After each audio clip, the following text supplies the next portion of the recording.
YS Jagan పర్యటనపై తీవ్ర స్థాయిలో మండిపడ్డారు టీడీపీ నేత స్పీకర్ అయ్యన్న కుమారుడు చింతకాయల విజయ్. ఉత్తరాంధ్రపైన ప్రేమ చూపిస్తూ సీఎం జగన్ మాట్లాడిన ప్రతి వాక్యంలోని అబద్దాల వాసన ఉంది అంటూ ఘాటుగా స్పందించారు. స్టీల్ ప్లాంట్ భవితత్వాన్ని లొంగతీసి రాజధానిని ముందుకు తేవాలని చూస్తున్న వ్యక్తి ఇప్పుడు ఆ ప్లాంట్ కోసం ముసలివాడిలా కన్నీరు కారుస్తున్నారని విజయ్ ఆరోపించారు. ఇంతకీ జగన్ నిజంగా అభివృద్ధి కోసం పనిచేస్తున్నాడా లేదా పీఆర్ఓ టూర్లకే పరిమితమైపోయాడా అనే ప్రశ్నలు ఇప్పుడు ప్రజల్లోని మోగిపోతున్నాయంటూ తెలియజేశారు. నేను క్లియర్గా ఫ్యాక్ట్స్ ముందు పెట్టడానికి ఆయన 204 ఇలాంటి పేపర్ చూపెట్టారు. అది స్టేట్ జీవో. ఒక ఇన్ ప్రిన్సిపల్గా till now he didn't get a single in principle approval from national medical council. ఏమనంటే ఇన్ఫ్రాస్ట్రక్చర్ అయిన తర్వాత నేషనల్ మెడికల్ కౌన్సిల్ కనీసం అప్రూవల్ పెట్టుకోవాలి కదా. అది కూడా నర్సీపట్నానికి లేదు. నీకు అర్థం కావట్లేదు. నీది ఎలా ఉందంటే గాడిద గడ్డి పెట్టి ఆవు దగ్గరికి వెళ్ళి పాలు పిస్తే ఎలా ఉంటుందండి, అలాగే ఉంది. దారుణంగా ఎన్నిసార్లు చెప్పినా అక్కడ స్పీకర్ గారు కూర్చొని ఇది మొత్తం నీకు అపోజిషన్ లీడర్ స్టేటస్ లేదా బాబు అంటే ఉంది నాకుంది అంటారు. ఇక్కడ మాకు నేషనల్ మెడికల్ కౌన్సిల్ నుంచి అప్రూవల్ లేదా బాబు అంటే ఉంది అంటారు. ఏంటి స్టబర్నెస్ నాకు అర్థం కాదు. ఎవరో ఒక ఆయన మాట్లాడుతున్నారు మొన్న, మీ నాన్నగారు రాజశేఖర్ రెడ్డి గారు ఫ్రెండ్ ఒక జర్నలిస్ట్ మాట్లాడుతున్నారు. ఆయన మొన్న యూట్యూబ్లో చూశాను. ఏంటి ఎవరి మీద అలుగుతాడండి ఈయన, నాకు అర్థం కావట్లేదు. అసెంబ్లీ మీద అలుగుతాడు ఏంటంటే, ఎవరిని చూడలేదు ఇప్పుడు వచ్చి లీడర్ని అంటున్నారు.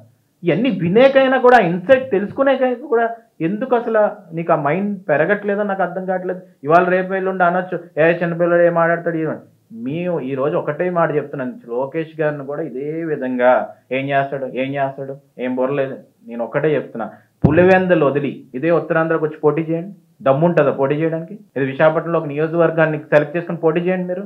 జగన్మోహన్ రెడ్డి గారు, ఆయన లోకేష్ గారు 1983 తర్వాత ఒక్కసారి గెలిచిన నియోజకవర్గంలో తెలుగుదేశం పార్టీ జెండాను ఎగరేయాలని చెప్పి పట్టుదలతో పాదయాత్ర చేసి ఆ నియోజకవర్గం మంగళగిరిలో అత్యంత భారీ మెజార్టీతో గెలిచి తెలుగుదేశం పార్టీ జెండాను మళ్ళీ అక్కడ రెపరెపలాడించారంటే అలాంటి దమ్మున్న నాయకత్వంలో ఉండడం మనం అదృష్టంగా భావిస్తున్నాం. ఛాలెంజెస్ తీసుకుంటున్నాడు. అలాంటి ఛాలెంజ్ మీరేం తీసుకోగలరా? నేను ఛాలెంజ్ చేస్తున్నాను ఈరోజు. నీకు అంత ఉత్తరాంధ్ర మీద ప్రేమ ఉంటే అసలు ఋషికొండలాగా అక్కడ మొత్తం గుండు పీసేసి అక్కడికి వచ్చి టబ్బులు కట్టుకొని ఆటోమేటిక్ కమోడ్స్ పెట్టుకొని అక్కడ ఎంజాయ్ చేద్దామని ఎప్పుడు ప్లాన్ చేయరు. ఈ రోజు ఒకటే చెప్తున్నాను, ఇంకా లోతుగా వెళ్ళవలసిన అవసరం ఏంటంటే లిక్కర్ స్కామ్ జరిగింది వైజాగ్ లోనేమో ఇదే దస్పుల్లా హిల్స్ లోని 1090 590 సంథింగ్ ఎంతో పర్సెంటేజ్ పెట్టి డెవలప్మెంట్ కింద ల్యాండ్స్ దొబ్బేద్దామని ప్లాన్ చేశారు. విజయభారతి ట్రస్ట్ పెట్టి మొత్తం డబ్బులు దొబ్బేద్దాం ప్లాన్ చేశారు. ఇంత లూట్ చేద్దామని ప్లాన్ చేశారు. బ్లఫ్ చేశారు. ఇండస్ట్రియలిస్ట్లను దారుణంగా మోసం చేశారు. వైజాగ్ని సర్వనాశనం చేసింది ఎవరన్నా ఉన్నారంటే అది జగన్మోహన్ రెడ్డి అని చెప్పి ఈ సందర్భంగా చెప్పదలుచుకుంటూ, ఈరోజు మీకేమైనా చిత్తశుద్ధి ఉంటే కామ్గా ఇంట్లో కూర్చోండి. ఇదే మెడికల్ కాలేజ్ గురించి మాట్లాడాలంటే అసెంబ్లీకి వచ్చి బెంచ్ దగ్గర కూర్చొని బెంచ్ గుద్ది మాట్లాడితే అక్కడ ఎదురుగా నించున్న చంద్రబాబు నాయుడు గారు, పవన్ కళ్యాణ్ గారు, బీజేపీ వాళ్ళు అందరూ కలిసి నీకు ఈ పేపర్ తీసుకొచ్చి నీ బెంచ్ మీద విసురుతారు.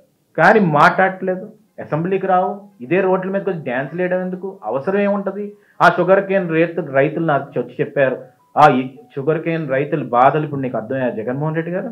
ఆ రోజు మీ గవర్నమెంట్లో ఉన్నప్పుడు షుగర్ కేన్ పండిస్తుంటే వీళ్ళందరూ కూడా ఇల్లిసిట్ లిక్కర్ కోసం ఏమన్నా పండిస్తున్నారేమో, బెల్లాన్ని దానికి వాడతారేమో అని, నల్ల బెల్లం వాడతారేమో అని షుగర్ కేన్ రైతులను అరెస్ట్ చేసిన వైనం ఇన్ని చూపెడతాను నేను. ధర్నా చేశారు. 3 షుగర్ ఫ్యాక్టరీలు కూడా మూసేశారు అప్పుల్లో ఉన్నాయని. దాంట్లో బయోమాస్ ప్లాంట్ కూడా వర్క్ చేయకుండా మూసేశారు. షుగర్ కేన్ రైతుల గురించి పట్టించుకొని దాఖలాలు లేవు నువ్వు.